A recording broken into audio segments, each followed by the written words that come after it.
এটা সবচেয়ে বড় স্বৈরাচারী। হাসিনাকে স্বৈরাচারী বলা হচ্ছে, এটা সবচেয়ে বড় স্বৈরাচারী হচ্ছে এখন। কেন জানবেন না? না, বাংলাদেশে যে জিনিসটা হয়েছে এটা আপনাকে জানতে হবে। শেখ হাসিনার যে রায়টা হয়েছে এবং আসাদুজ্জামান খানের যে রায়টা, আপনি প্রশ্ন করবেন, আমার প্রশ্ন না, আপনি প্রশ্ন করবেন। এই পুরা বিচার কার্যক্রমের আইনগত যোগ্যতা নেই। প্রশ্নবিদ্ধ, সরাসরি প্রশ্নবিদ্ধ। এটা সবচেয়ে বড় স্বৈরাচারী। হাসিনাকে স্বৈরাচারী বলা হচ্ছে, এটা সবচেয়ে বড় স্বৈরাচারী হচ্ছে এখন। এই আইসিটি ট্রাইব্যুনালের মাধ্যমে যা হচ্ছে তা, এমনকি আরও যত ঘটনা ঘটতে যেতেছে সংস্কারের নামে, যে মবিজম এবং এই যে 32 নম্বর ভাঙ্গানু এবং মুক্তিযোদ্ধাদের মূর্তি ভাঙ্গা দেওয়া, সব কিছু হলো গিয়া অবৈধ এবং স্বৈরাচারী। আপনি যে বললেন প্রশ্নবিদ্ধ, কি কি প্রশ্নগুলো বলেন যে ওই জায়গায় প্রশ্ন, ওইটা কি বললাম তো আমি? না, চারটা যে আপনি এনএক করলে কোথা থেকে এনএক করেছে? আপনার কাছ থেকে শুনছি। আমার কাছে অ্যাপ্রুভটা করলো কে তাদের? এটা আমার ইচ্ছা হয়েছে সংবিধানে এই চেয়ে বসাই দিব আমি একটার মধ্যে। আন্তর্জাতিক ট্রাইব্যুনালে হয়েছে, এখন এটা আপনার কাছ থেকে শুনছি, এটা নিয়ে আমি আসলে জানি না, তর্কে যেতে চাই। কেন জানবেন না?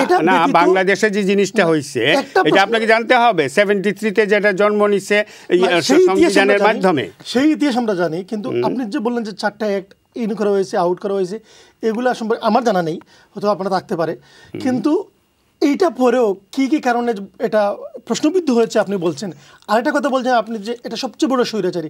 এখানে স্বৈরাচারী কি স্বৈরাচারী হয়েছে সেটা একটা প্রতিষ্ঠিত একটা অ্যাক্টের মধ্যে যদি অ্যামেন্ডমেন্ট আনতে হয় তাহলে প্রপার অথরাইজেশন এখানে থাকতে হবে। না, সেটা আমার জানা নেই। সেটা ব্যতীত আর কি কি?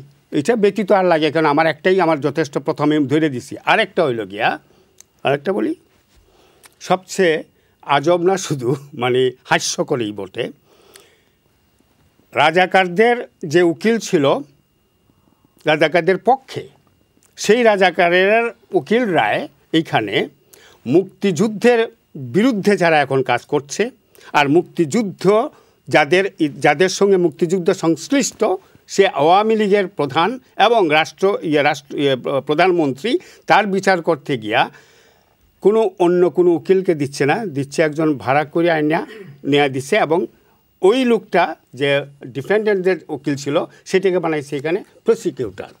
এটা কি? এটা কোন দেশ? আচ্ছা, একটা দেশ আছে আপনার কাছে মনে হয় উদাহরণ আছে উকিল হিসেবে সে প্রফেশনাল কাজ করেছে? জি জি জি, না এটা তো আপনার মনে ঘরে কথা বলতে পারেন। হ্যাঁ, এটা হয় কখন আমি বলি, এটা হয় এজ এ লয়ার আপনি বলতে আছে, as a lawyer I can say হ্যাঁ হবে, এটা হইতে পারে। কোথায়? প্রচলিত আইনে। আমি বলি, আমিও করেছি যে ওই একই কেসের ইয়েতে আমি উকিল ছিলাম, আমার পছন্দ হয় না। উচিত ছিল শেখ হাসিনার যে রায়টা হয়েছে এবং আসাদুজ্জামান খানের যে রায়টা, আপনি প্রশ্ন করবেন, আমার প্রশ্ন না, আপনি প্রশ্ন করবে সে, আমি উত্তর দিয়ে যাবো। ওকে, আপনি প্রশ্ন করবেন না। আমার কথা হচ্ছে কি যে এই কোর্ট প্রশ্নবিদ্ধ কোর্ট, বিতর্কিত কোর্ট, এই কোর্টের কোনো রায় কখনো লিগ্যালাইজেশন পাইতে পারে না। আমি একটা ছোট্ট প্রশ্ন করতে চাই, তাহলে আপনার কি মনে হয় এই আদালত আসলে কি কি ধরনের বিচার করতে পারে আইনগতভাবে? হ্যাঁ, থ্যাংক ইউ।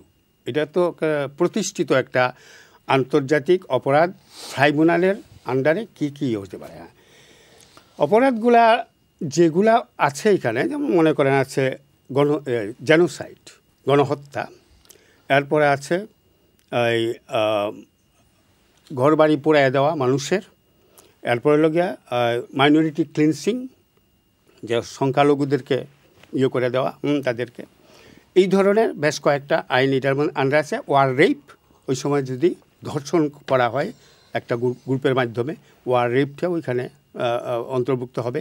এই ধরনের বেশ কয়েকটা আইন আছে এখানে।